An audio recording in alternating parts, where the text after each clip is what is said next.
Ika-6 na kabanata. Umalis doon si Jesus kasama ang kanyang mga alagad at umuwi sa sariling bayan. Pagdating ng araw ng pamamahinga ay nagturo siya sa sinagoga. Maraming tao ang nakarinig sa kanya at sa kanilang pagkamanghay nasabi nila, Saan niya natutuhan ang lahat ng yan? Anong karunungan itong ipinagkaloob sa kanya? Paano siya nakakagawa ng mga himala? Hindi ba itong karpenterong anak ni Maria at kapatid ni na Santiago, Jose, Judas at Simon? Taga rito rin ang kanyang mga kapatid na babae, hindi ba? at siya'y tinanggihan nila. Dahil dito, sinabi ni Jesus sa kanila, Ang isang propeta'y iginagalang kahit saan, maliban ng kanyang mga kababayan, mga kamag-anak at mga kasambahay. hindi siya nakagawa ng himala roon, maliban sa ilang may sakit na kanyang pinatungan ng kamay at pinagaling. Namangha siya dahil hindi sila naniwala sa kanya. Nilibot ni Jesus ang mga nayon sa paligid at nagturo roon. Tinawag niya ang 12 at sinugo sila ng 12. Sila ay binigyan niya ng kapangyarihang magpalayas ng masasamang espiritu. At inatasan ng ganito, Sa inyong paglalakbay, huwag kayong magdadala ng anuman maliban sa tungkod. Huwag kayong magdadala ng pagkain, supot o pera. Magsuot kayo ng sandalyas, ngunit huwag kayong magdadala ng bihisan. Sinabi rin niya sa kanila, Sa isang bahay lamang kayo makituloy hanggang sa umalis kayo sa bayang yon. Kung ayaw kayong tanggapin o pakinggan sa isang puok, umalis kayo roon at ipagpag ninyo ang alikabok sa inyong mga paa bilang babala sa mga taga roon. Humayo nga ang 12 at nangaral na ang mga tao ay dapat na magsisi at tumalikod sa kanilang mga kasalanan. Pinalayas nila ang mga demonyo sa mga sinasaniban ng mga ito. Pinahira nila ng langis ang maraming may sakit at gumaling ang mga ito.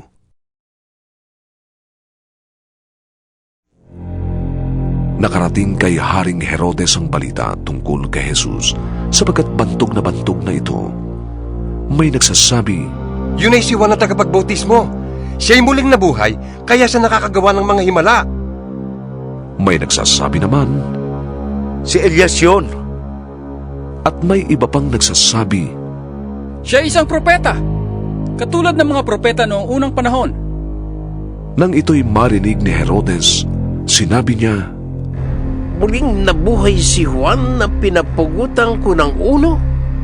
si Herodes ang nagpahuli at nagpabilanggo kay Juan dahil kay Herodias, ang babaeng kanyang kinakasama, gayong ito'y asawa ng kapatid niyang si Felipe. Laging sinasabi sa kanya ni Juan, Hindi tamang kasambahay ninyong asawa ng inyong kapatid. kaya't si Herodias ay nagkimkim ng galit kay Juan at ibig niya itong ipapatay. Ngunit hindi niya ito magawa dahil natatakot si Herodes kay Juan.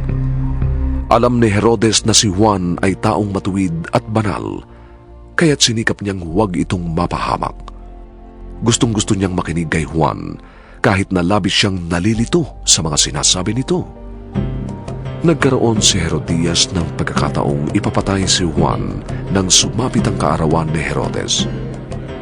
Nagpahanda si Herodes ng malaking handaan at inanyayahan niya ang kanyang mga kagawad, mga pinuno ng hukbo, at ang mga pangunahing mamamayan ng Galilea.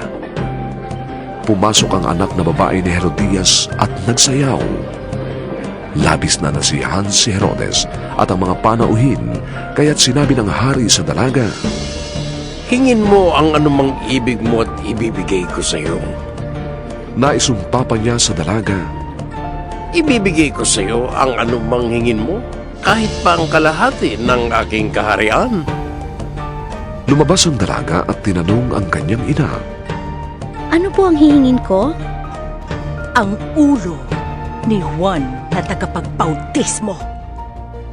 Sagot ng ina. Dali-daling nagbalik ang dalaga sa kinaroroonan ng hari. Ang ibig ko po ibigay niyo sa akin ngayon din ang ulo ni Juan na tagapagbautismo sa isang pinggan.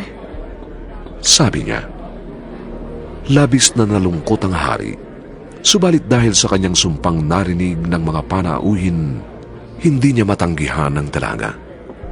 Kaagad niyang iniutos sa isang kawal na dalhin sa kanya ang ulo ni Juan. Sumunod ang kawal at pinugutan nga si Juan sa bilangguan. Inilagay niya ang ulo sa isang pinggan at ibinigay sa dalaga.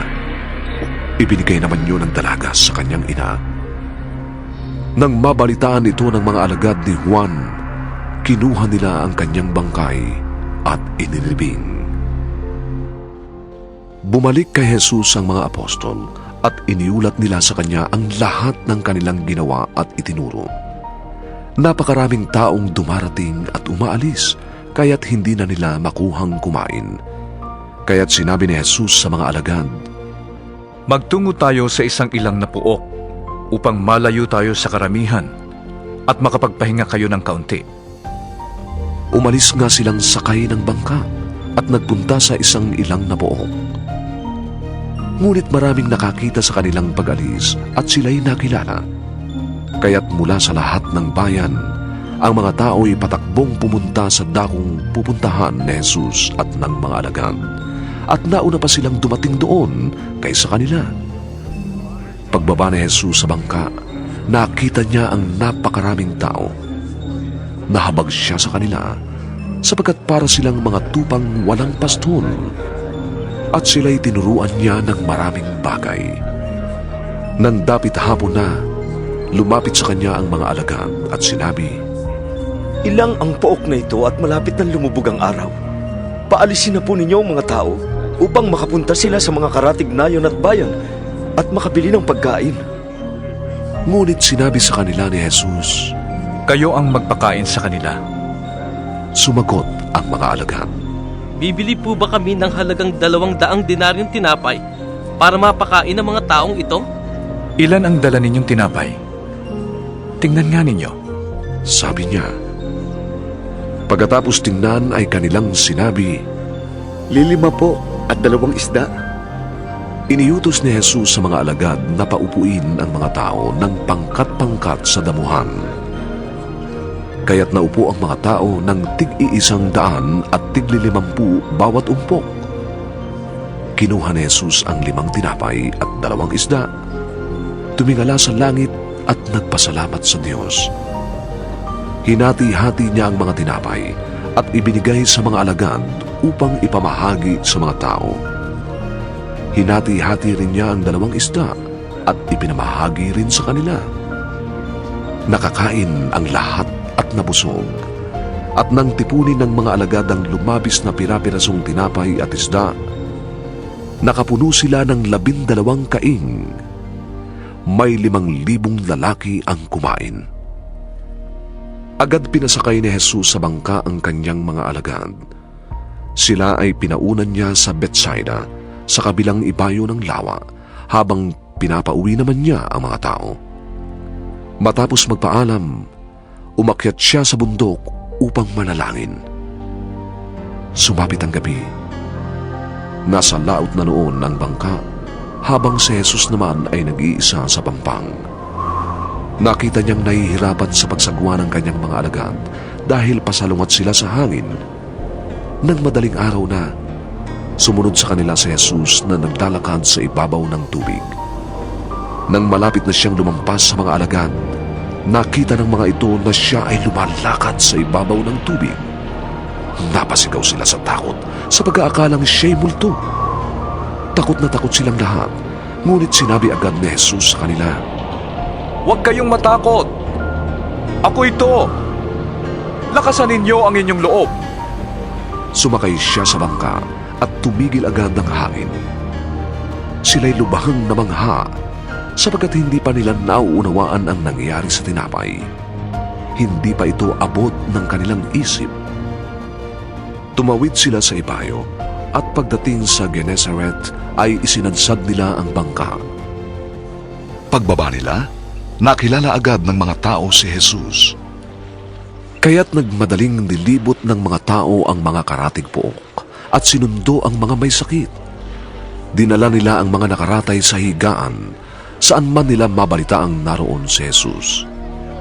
Pagdating ni Jesus sa alinmang nayon, lunsod o kabukiran, agad iniahanay sa plaza ang mga may sakit at isinasamo sa kanya na mahawakan man lamang nila ang laylayan ng kanyang damit. At lahat ng makahawak dito ay gumagaling.